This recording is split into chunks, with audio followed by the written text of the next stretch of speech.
Welcome to Monday Tiger Talk. This is Will Vandervoort with Gavin Oliver here beside me.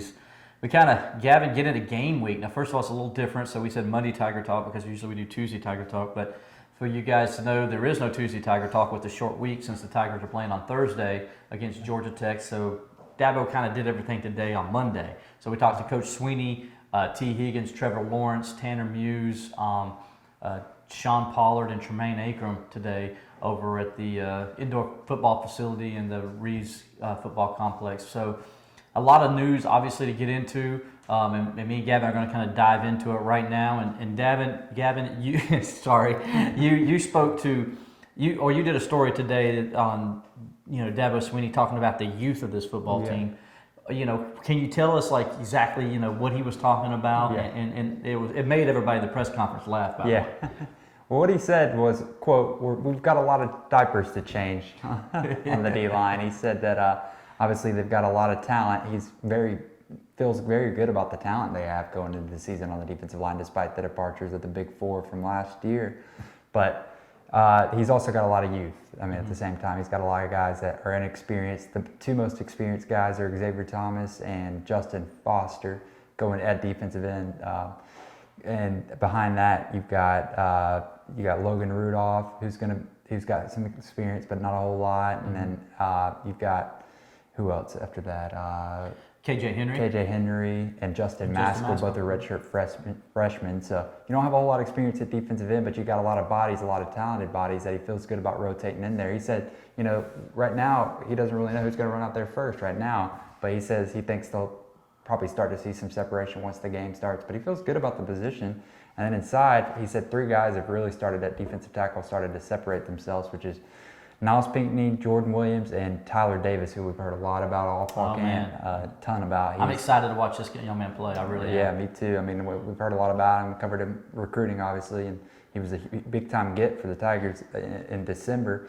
On the national signing period, the early signing period, they were able to land him over Florida State, and so it's turning out that he's really going to be much needed in that interior defensive line. He's going to play a lot, and he said they're throwing him right in there with Jordan Williams and Niles Pinckney, two guys that are a lot more experienced than he is, so which says a lot about what he's going to bring to the table and how much they think of him. So behind that, he also mentioned Darnell Jeffries at defensive tackle, and Xavier Kelly is another guy that they're going to depend on. And Rook Ororo.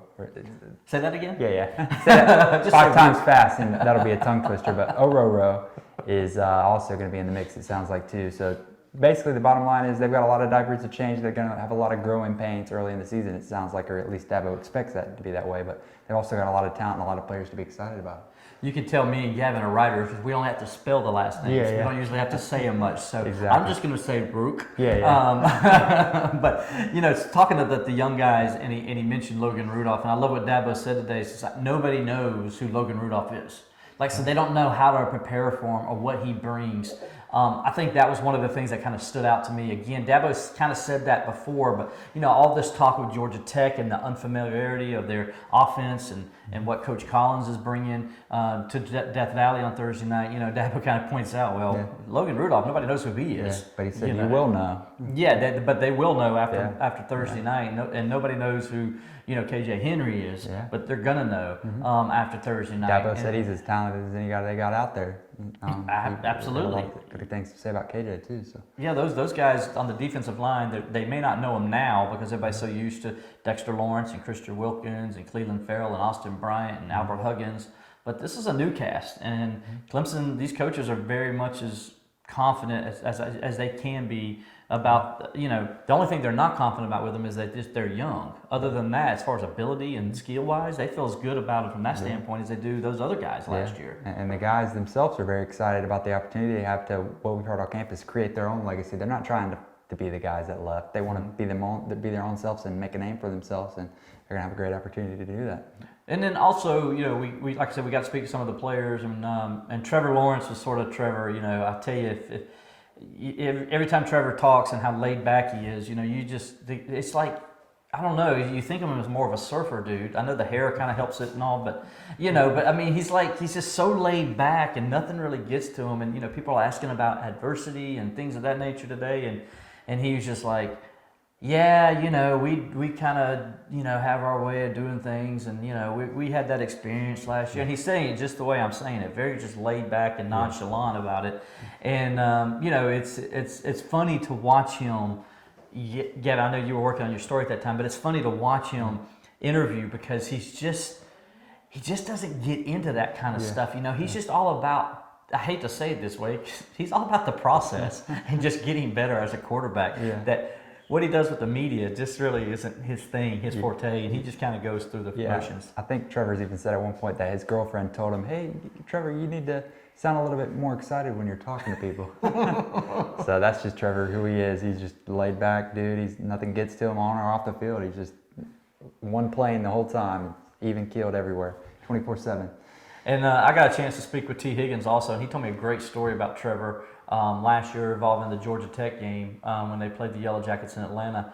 Of course, that's the game Trevor Lawrence basically won the starting job, and the next week we knew he was the starter, and Dabo announced it. And so I asked him about the play, though, to Hunter Renfrow that he threw in the corner in that pass, what he thought, because Higgins was on the field too, and actually Higgins was running, I believe, a dig route, not a dig route, but a crossing pattern across the middle of the back of the end zone.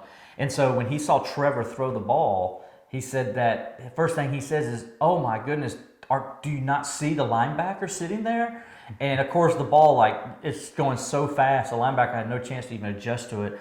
And then T's like, next second he's like, "Oh wait, hold on." Then he's like, "Oh yeah, touchdown!" And he's running over there to celebrate with Hunter. And he gets on the sideline and he asks Trevor, he's like, "Hey, what were you thinking on that play? Didn't you see the linebacker sitting there?" He's like, "No, I wasn't. I just kind of just, did what I do." And, he's like, Trevor's like, he's like, again, not really all excited and just being Trevor, this is like a normal thing for him. A good story from T about the inside of how Trevor Lawrence is and how his emotions are every game. Yeah, that's the way it is. He's one playing all the time. So, but a couple other notes we want to get into from Dabo.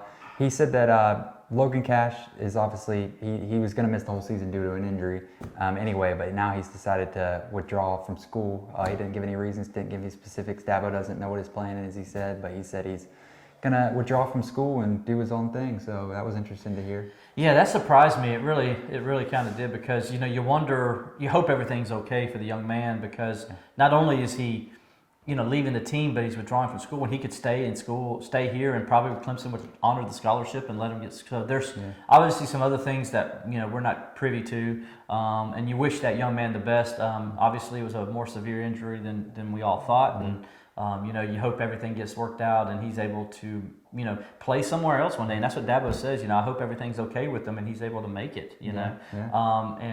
So really sad situation. And then, but we had a couple other injury notes too that you wanted to get out there. Yeah, Frank Ladson is not withdrawing from school. He's going to stay in school and he's going to be ready for the season opener. Dabo said everybody just had a heart attack. So the 5-star freshman is going to be ready to roll. Dabo said he had a little knee scope. He had some irritation in his knee that he had to get cleaned up, and that sounds like he's feeling all better from that, which is great news for Clemson. Another piece to an already loaded receiving core. Yeah, then of course, everybody else seems pretty healthy and ready to go for Thursday night's game. God, I get used to it. I'm not used to this. Nah. They're playing open the season on Thursday night. Yeah. But everybody's ready to go. And one last story before we get out of here.